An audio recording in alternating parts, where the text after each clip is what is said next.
2018 کا الیکشن ہوا تو ایک طرف اسٹیبلشمنٹ کا قہر تھا، ایک طرف جانبدار عدلیہ کے نظریہ ضرورت کے فیصلے تھے، سامنے جیل نظر آ رہی تھی۔ میرے مد مقابل جناب عمران خان، ان کو پروجیکٹ عمران کے تحت بادشاہ بنایا جا رہا تھا، مجھے جیل بھیجا جا رہا تھا، میرے بھائی کو جیل بھیجا جا رہا تھا، لیکن آپ نے، اس حلقے کے لوگوں نے سیاسی شعور کا مظاہرہ کیا اور آپ نے اقتدار کو اور چڑھتے سورج کو سلام نہیں کیا، اور تمام تر سازشوں کے باوجود اس حلقے کے اندر آپ نے مجھے کامیاب کیا۔ اصل میں کامیاب نہیں تھا، اصل میں آئین، انصاف، قانون اور جمہور کی حکمرانی کا آپ نے ساتھ دیا۔ آپ نے صرف نواز شریف کا ساتھ نہیں دیا، ہمیں گرانے کے لیے میاں نواز شریف کو جان بوجھ کر جیل میں ڈالا گیا۔ وہ کوئی فیصلہ تھا؟ وہ کیا فیصلہ تھا جو اقامہ کی بنیاد پہ میاں نواز شریف کو نااہل کر دیا گیا؟ وہ سازش تھی، فیصلہ نہیں تھا۔ ایسے فیصلے اس ملک کی تاریخ میں جسٹس منیر سے شروع ہوئے، ختم نہیں ہوئے۔ ان کی بدروح مسلسل سفر کر رہی ہے، اس بدروح کی تدفین ضروری ہے۔ اس کے بعد اس ملک میں ایک تماشا لگایا گیا ہے، جب ایکسٹینشن کا ٹائم آتا ہے، 22 کروڑ کا نیوکلیئر اسٹیٹ یہ ملک ہے، اس کو آپ داؤ پہ لگا دیتے ہیں، پھر دھرنے کروائے جاتے ہیں، منتخب حکومت کو گرانے کی کوشش کی جاتی ہے۔ یہ اس ملک میں بار بار ہوا ہے۔ یہ جو آج ہو گیا ہے، اس کا ذمہ دار عمران تو ہے ہی ہے، پر وہ اکیلا نہیں ہے۔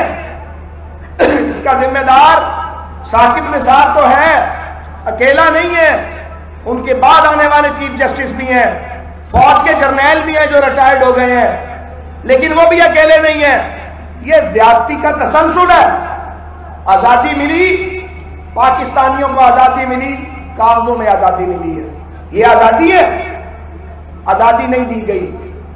یہ جو آج عام آدمی بھوکا مر رہا ہے، یہ جو روز پرائس بڑھ جاتی ہے، یہ تباہی کے تابوت میں جو کیل ٹھونکے گئے ہیں، عمران خان کا پروجیکٹ آخری کیل تھا۔ یہ نہیں ہو سکتا کہ ہم سچ بولنے سے باز آ جائیں۔ اگر سچ نہیں بولنا پھر یہ کام نہیں کریں گے، پھر گھر چلے جائیں گے۔ حکومتیں آتی جاتی رہتی ہیں۔ حکومتیں کیا ہوتی ہیں؟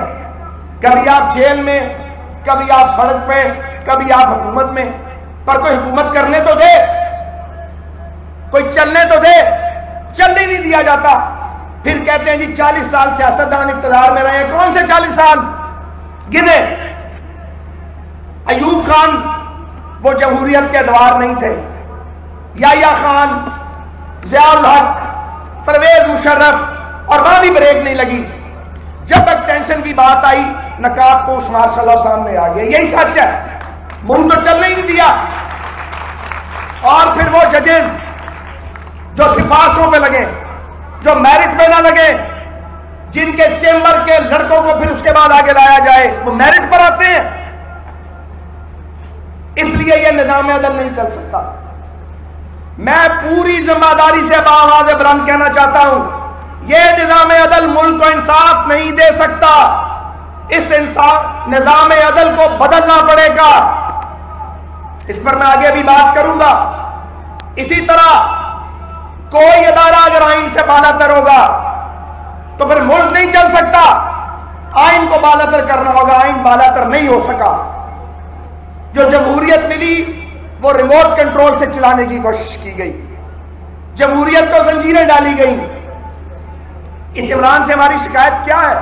شکایتیں تو بہت ہیں، سب سے بڑی شکایت ایک ہی ہے کہ جو بات ٹھوکریں کھا کے، در بدر ہو کے مسلم لیگ نون اور پیپلز پارٹی اور باقی جماعتوں کو سمجھ آ گئی، تمہیں سمجھ کیوں نہیں آئی؟ جب سب کو سمجھ آ گئی تو تم ان کو اویلیبل ہو گئے سازش کرنے کے لیے، کیونکہ تمہیں وزیر اعظم بننا تھا۔ تم کسی کی ٹانگ کاٹنا چاہتے تھے، کسی کا سر کاٹنا چاہتے تھے، کسی کا منہ کالا کرنا چاہتے تھے۔ اب وہ گند کھل کر سامنے آ رہا ہے، وہ آنا ہی آنا تھا ایک دن، سازش کبھی چھپی نہیں رہتی۔ تو میں آپ سے یہ گزارش کرنا چاہتا ہوں کہ میں آج آپ کے سامنے اور اس میڈیا کے ذریعے مسلم لیگ نون کا اور پاکستان کی سیاسی جماعتوں کا، جمہوری جماعتوں کا، جتنی بھی جمہوریت ہیں ان کا مقدمہ پیش کر رہا ہوں۔ ہمیں جب موقع ملے، نواز شریف کو جب موقع ملا، نواز شریف تو باواضح بلند، وہ تو لاؤڈ نہیں ہے، وہ تو بھڑک نہیں لگاتا، وہ تو دھیمے لہجے میں بات کرنے والا سیاستدان ہے۔ تو جب نیوکلیئر کا فیصلہ آیا تو وہ فیصلہ اس لیے کر گیا نواز شریف کے 2/3 اکثریت دی تھی قوم نے، بین الاقوامی پابندیاں لگیں، مہنگائی بڑھ گئی، لیکن پاکستان زندہ رہا اور پاکستان ناقابل تسخیر ہوا۔ وہ فیصلہ یقیناً ریاستی ادارے ساتھ کھڑے تھے، لیکن پارلیمنٹ کی طاقت ساتھ تھی، قوم ساتھ تھی، پوری قوم نے بھگتا۔ لیکن پاکستان کا جو دشمن 5 گنا بڑا دشمن ہمارے سامنے کھڑا ہے، اس کا راستہ رک گیا۔ پھر آپ جدید پاکستان کو دیکھیں، یہ موبائل فون، ان کی ٹیکنالوجی کون لایا؟ نواز شریف لایا۔ آپٹک فائبر کون لایا؟ نواز شریف کی منتخب حکومت لے کے آئی۔ یہ جتنے ایئرپورٹس ہیں پاکستان میں، یہ سارے کے سارے پی ایم ایل این کے دور میں بنے۔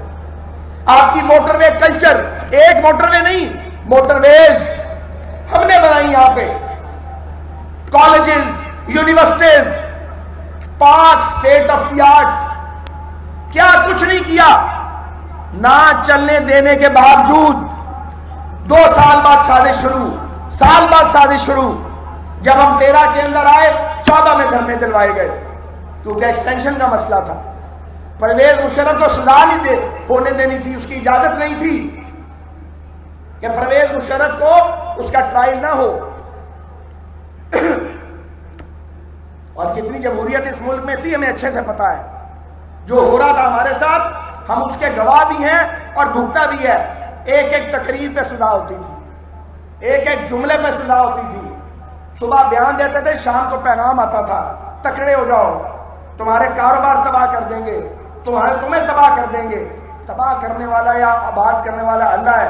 وہ جو دھمکیاں دیتے تھے، ایک ایک کر کے تاریخ کے کوڑا دان میں چلے گئے ہیں، کچھ باقی نہیں بچا کسی کا۔ ڈکٹیٹروں کی قبر پہ کوئی نہیں جاتا، آمروں کی قبروں پہ بھی کوئی نہیں جاتا، پھر بھی کوئی سبق نہیں سیکھتا۔ میں آپ سے یہ گزارش کرنا چاہ رہا ہوں کہ مسلم لیگ نون کا جرم کیا ہے؟ جرم یہ ہے کہ آپ کا لیڈر اونچی آواز میں بات تو نہیں کرتا، بڑک تو نہیں لگاتا، لیکن سر نہیں جھکاتا، مانتا نہیں بات، ڈکٹیشن نہیں لیتا، نہ عالمی سامراج کے آگے لیٹتا ہے، نہ پاکستان کے طاقتوروں کے سامنے سر جھکاتا ہے۔ ایکسٹینشن کا معاملہ ہو تو کھڑا ہو جاتا ہے، کہتا ہے یہ نہیں ہونے دوں گا۔ یہ جرم ہے۔ عوام کی حکمرانی کدھر ہے؟